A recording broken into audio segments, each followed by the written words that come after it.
আল্লাহর পূর্বে কে ছিল এবং আল্লাহকে কে সৃষ্টি করেছে। তখন ইমাম আবু হানিফা রাহমাতুল্লাহ নাস্তিকদের প্রধানকে বলেছিলেন, আপনি কি গণনা পারেন? জি পারি। গণনা করেন তো, 1 থেকে গণনা করেন। 1 2 3 4 5 6 7 8 9 10 পর্যন্ত গণনা করার পরে ইমাম আবু হানিফা রাহমাতুল্লাহ বলতেছে, স্টপ, থামেন, মোবাইল টোবাইল সব বন্ধ করেন, থামেন, চুপ, আর গণনা করতে হবে না। বলতেছে এখন 10 থেকে আবার নিচের দিকে আসে। ওই নাস্তিকদের প্রধান বলতেছে 10 9 8 7 6 5 4 3 2 1 পর্যন্ত গণনা করে নাস্তিকদের প্রধান দাঁড়িয়ে আছে। বলতেছে ইমাম আবু হানিফা বলতেছে, আমি তো আপনাকে থামতে বলি নাই, আপনি থামলেন কেন? বলতেছে থামলাম এই জন্য যে 1-এর আগে তো আর কিছু নাই। তো কি বলবো? বলতেছে মিয়া, সাধারণ একটা মস্তিষ্কে আপনি চিন্তা ভাবনা করে বুঝলেন 1-এর পূর্বে 1-এর আগে কিছুই নাই। 1-এর আগে যেমন কিছু নাই, আমার আল্লাহর আগে কেউ নাই। কুল হুয়াল্লাহু আহাদ আল্লাহুস সামাদ লাম ইয়ালিদ ওয়া লাম ইউলাদ ওয়া লাম ইয়াকুল লাহু কুফুয়ান আহাদ। কুল হুয়াল্লাহু আহাদ, বলো তিনি আল্লাহ এক, অদ্বিতীয়, আল্লাহুস সামাদ, আল্লাহ কারো মুখাপেক্ষী নয়, আল্লাহ কারো মুখাপেক্ষী নয়, সবাই আল্লাহর মুখাপেক্ষী। লাম ইয়ালিদ ওয়া লাম ইউলাদ, আল্লাহ কাউকে জন্ম দেন নাই, কারোর থেকে জন্ম নেন নাই। ওয়া লাম ইয়াকুল লাহু কুফুয়ান আহাদ, কেউ আল্লাহর সমতুল্য নয়। নাস্তিকরা মাথা নিচে দিয়ে চ্যালেঞ্জে পরাজিত করে বাড়ি চলে গেছে। যে মানুষ আল্লাহ তাআলার সৃষ্টি নিয়ে চিন্তা ভাবনা করে সে আল্লাহর ওলি হয়ে যায়, আর যে মানুষ আল্লাহকে নিয়ে চিন্তা করে সে নাস্তিক হয়ে যায়। এই জন্য স্রষ্টাকে নয়, সৃষ্টিকে নিয়ে চিন্তা ভাবনা করবে। আল্লাহ তাআলার কত নাজ নিয়ামত, আল্লাহ তাআলার চমৎকার সৃষ্টি নিয়ে চিন্তা ভাবনা করবেন, সৃষ্টি নিয়ে চিন্তা ভাবনা করবেন। নাস্তিকরা স্রষ্টাকে নিয়ে চিন্তা ভাবনা করে, এই জন্য নাস্তিকরা নাস্তিক হয়ে যায়। যে সমস্ত মানুষ স্রষ্টাকে নিয়ে চিন্তা ভাবনা করবে সে নাস্তিক হয়ে যাবে, স্বাভাবিক। নাস্তিকরা যদি চিন্তা করতো সৃষ্টিকে নিয়ে, তাহলে অন্তরের অন্তঃস্থল থেকে অটোমেটিক বের হয়ে আসতো, রব্বানা মা খালাকতা হাযা বাতিলান সুবহানাক। নাস্তিকরা চিন্তা করে আল্লাহকে কে সৃষ্টি করেছে, আল্লাহর পূর্বে কে ছিল, এই আজেবাজে চিন্তা করে। যদি আপনাদের মাঝে মুসলমানদের মধ্যে যদি কোনো সময় কখনো অনাকাঙ্ক্ষিতভাবে আপনাদের অন্তরে এই চিন্তা ভাবনা আসে যে আল্লাহকে কে সৃষ্টি করেছে বা আল্লাহর পূর্বে কে ছিল, এই ধরনের বাজে চিন্তা যদি আপনাদের আসে, তাহলে একটা সবক আপনাদেরকে শিক্ষা দিই, সাথে সাথে তাৎক্ষণিকভাবে বলবেন আমানতু বিল্লাহি ওয়া রাসূলিহি। নাস্তিকরা আল্লাহকে নিয়ে চিন্তা করে, স্রষ্টাকে নিয়ে চিন্তা ভাবনা করে, এই জন্য তারা নাস্তিক হয়ে যায়, তারা আল্লাহকে মানে না। পরে আল্লাহকে নিয়ে চিন্তা করতে করতে তাদের মাথার মগজ যায় নষ্ট হয়ে, তারপরে বলে দেয়ার ইজ নো গড, স্রষ্টা বলতে কিছু নাউযুবিল্লাহ। একবার ইরাকের সকল নাস্তিকরা আলেমদেরকে চ্যালেঞ্জ করেছিল, যদি কোনো আলেম আমাদের 4টি প্রশ্নের উত্তর দিতে পারে তাহলে আমরা মুসলমান হয়ে যাব। আলেমদের সাথে বাহাস আগামীকাল সকাল 10টায় উমুক হল রুম। যাই হোক, নাস্তিকরাও আসছে, বড় বড় বাগা আলেমরা মুফতিরাও ঢুকছে। নাস্তিকদের প্রধান যিনি, একজনকে তারা চয়েস করেছে, একজনকে তারা বিচারক বানিয়েছে, নাস্তিকদের মধ্য থেকে একজনকে প্রধান বানিয়েছে, একটি সিংহাসনে তাকে বসিয়েছে, সে প্রশ্ন করবে। ঘটনাক্রমে আমাদের মাযহাবের ইমাম আবু হানিফা রাহমাতুল্লাহর বয়স ওই সময় মাত্র 12 বছর। মাত্র কয় বছর? 12 বছর। তো বড় বড় আলেমরা ঢুকছে, ইমাম আবু হানিফা রাহমাতুল্লাহর উস্তাদরা ঢুকছে। 12 বছরের ইমাম আবু হানিফা রাহমাতুল্লাহ ওই হল রুমে ঢুকার জন্য চেষ্টা করতেছে। হুজুররা বলতেছে, তুমি পোলাপান মানুষ, যাও, তুমি এখানে ঢুকো কেন, তোমার কাজ কি এখানে? কয় না হুজুর, আমাকেও ঢুকতে দেয়নি। না, ওনাকে দেয় নাই। তো উনি তো আদবওয়ালা মানুষ, খুব আদববান ছিলেন, পাশে দাঁড়িয়ে আছে। সব হুজুররা যখন ঢুকছে, পিছনে একবারে সবার শেষে দারোয়ানকে বলতেছে, ভাই আমাকে একটু জায়গা দেন, আমার হুজুর আসতে। দারোয়ান মানুষ হচ্ছে, ফোলাপার মানুষ, যাও একেবারে পিছনের বেঞ্চে বসবা, সামনে যাবা নাকি। তো নাস্তিকদের প্রধান যিনি, উনি সিংহাসনে বৈশা সমস্ত আলেম, এত বড় বড় বিখ্যাত বিখ্যাত আলেমদেরকে 4টি প্রশ্ন করেছিল। এক নাম্বার প্রশ্ন ছিল যে, প্রথম প্রশ্ন ছিল, আল্লাহ তাআলা, তোমাদের আল্লাহ এই মুহূর্তে কি করতেছে? চিন্তা করেন তো ভাই, মানে তোমাদের আল্লাহ এই মুহূর্তে কি করতেছে বলার জন্য। আচ্ছা, আল্লাহ কি করে আপনি জানেন? সমস্ত আলেমদেরকে প্রশ্ন ছুড়ে দিয়েছে যে তোমাদের আল্লাহ এই মুহূর্তে কি করতেছে। সমস্ত আলেমরা বলতেছে কি জবাব দিব। দ্বিতীয় প্রশ্ন করেছিল যে আল্লাহ তাআলা গোটা পৃথিবী জগৎ সমূহ কিভাবে একা একা কিভাবে কন্ট্রোল করে। আচ্ছা, এটাও কিভাবে জবাব। 3 নম্বর প্রশ্ন ছিল যে আল্লাহ তাআলা আল্লাহ নবীকে 7 আসমান পাড়ি দিয়ে আরশে আজিমে নিয়ে গেছে, আসমানের কোন দরজা দিয়ে নবীকে আরশে আজিমে নিয়ে গেছে, জবাব দিবেন। 4 নম্বর প্রশ্ন করেছিল যে আল্লাহর পূর্বে কে ছিল, আল্লাহকে কে সৃষ্টি করেছে। সমস্ত আলেমদের মাথা নিচু হয়ে আছে, কোনো আলেম কথা বলতেছে না, নীরবতা পালন করতেছে। ঠিক ওই মুহূর্তে 12 বছরের ইমামে আজম, ওই সময় উনি ইমামে আজম না, একেবারে 12 বছরের পিচ্ছি, ওনাকে ঢুকতেই দেয় নাই। উনি একেবারে পিছনের বেঞ্চে বসা, দাঁড়িয়ে বলতেছে হে প্রধান, এই যে 4টি প্রশ্ন আপনারা করেছেন, সবার পক্ষ থেকে আপনি করেছেন, এই প্রশ্নগুলো একেবারে সাধারণ প্রশ্ন।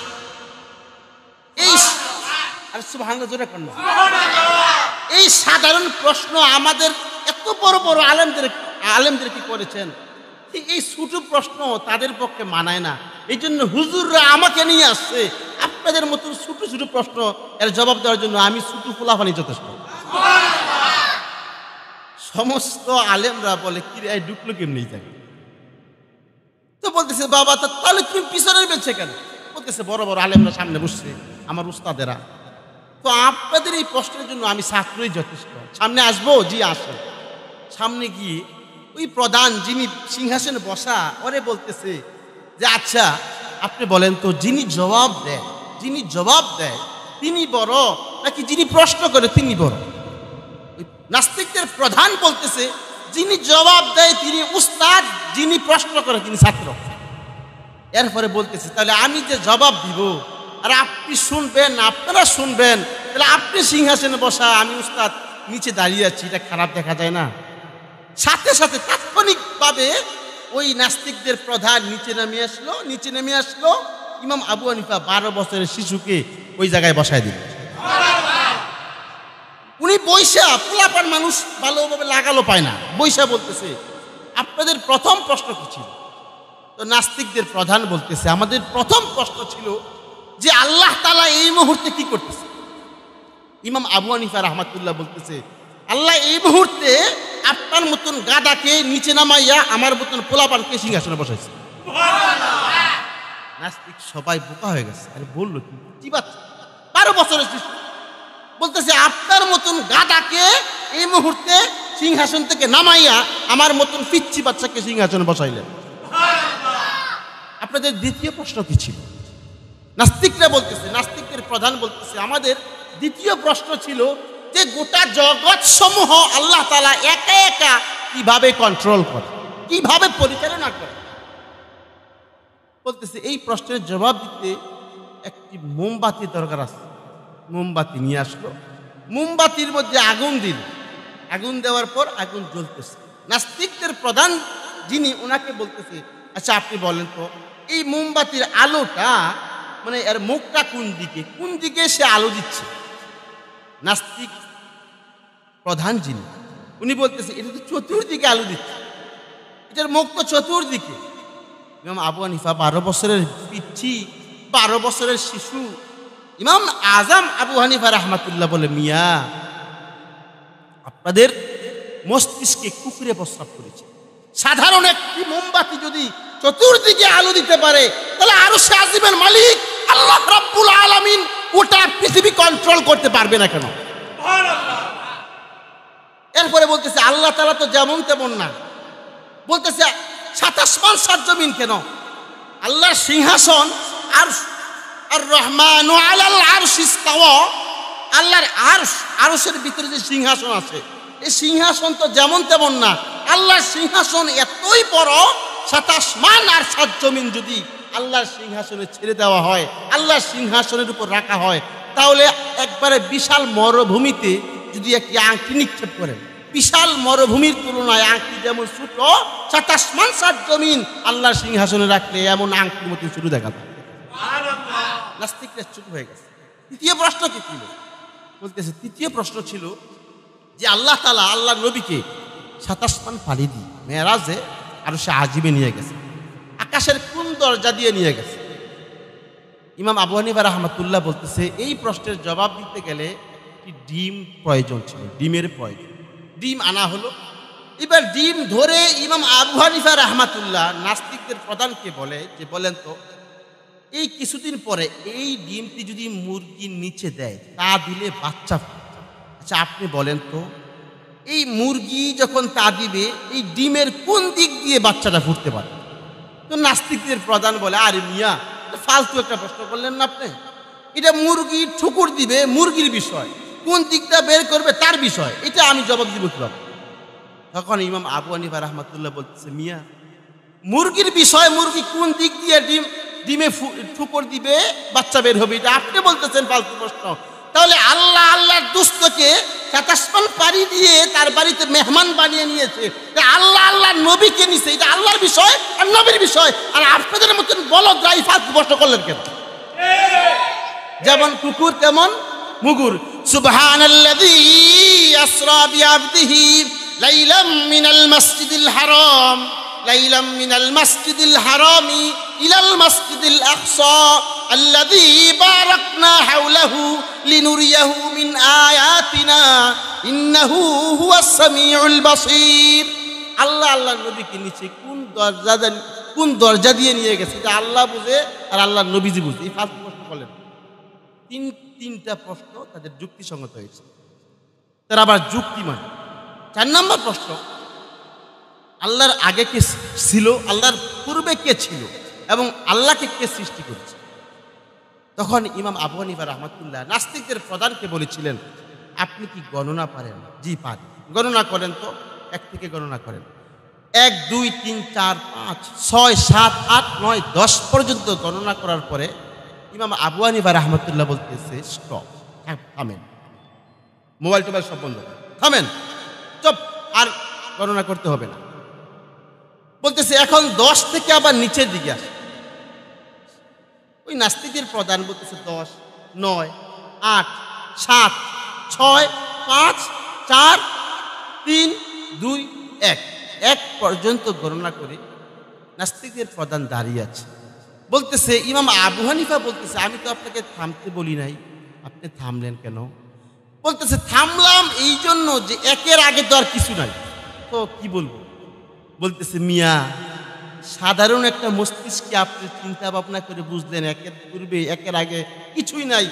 1-এর আগে যেমন কিছু নাই, আমার আল্লাহর আগে কেউ নাই। কুল হুয়াল্লাহু আহাদ আল্লাহুস সামাদ লাম ইয়ালিদ ওয়া লাম ইউলাদ ওয়া লাম ইয়াকুল লাহু কুফুয়ান আহাদ।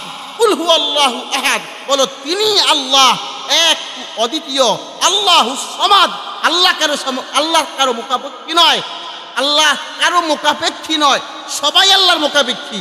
লাম ইয়ালিদ ওয়া লাম ইউলাদ, আল্লাহ কাউকে জন্ম দেন নাই, কার থেকে জন্ম নেন নাই। ওয়া লাম ইয়াকুল লাহু কুফুয়ান আহাদ, কেউ আল্লাহর সমতুল্য নয়। নাস্তিকরা মাথা নিচে দিয়ে চ্যালেঞ্জে পরাজিত করে বাড়ি চলে গেছে। কি বুঝলেন? আমাদের এই বাচ্চারা 12 বছর বয়সে ফিডার খায় মাত্র, পাবজি আর ফ্রি ফায়ার নিয়ে ব্যস্ত। আর 12 বছরের ইমামকুল শিরোমণি ইমামে আজম 12 বছরে নাস্তিকদের চ্যালেঞ্জ গ্রহণ করে বিজয় লাভ করে চলে আসছে। বয়স ছিল 12 থেকে 13 বছর। সুবহানাল্লাহ। এমন কোন মা সন্তান নেই ইমাম আবু হানিফা রাহমাতুল্লাহর সামনে বৈশা বিজয় লাভ করতে পেরেছে। ওই সময় কিন্তু অনেক বাস হয়েছিল, কিন্তু কেউ ওনার সাথে পারে না। উনি যদি বলতো এই দেওয়ালটি স্বর্ণের, কোরআন হাদিস দিয়ে প্রমাণ করতো যে এটা স্বর্ণের, এমন মেধা ছিল না।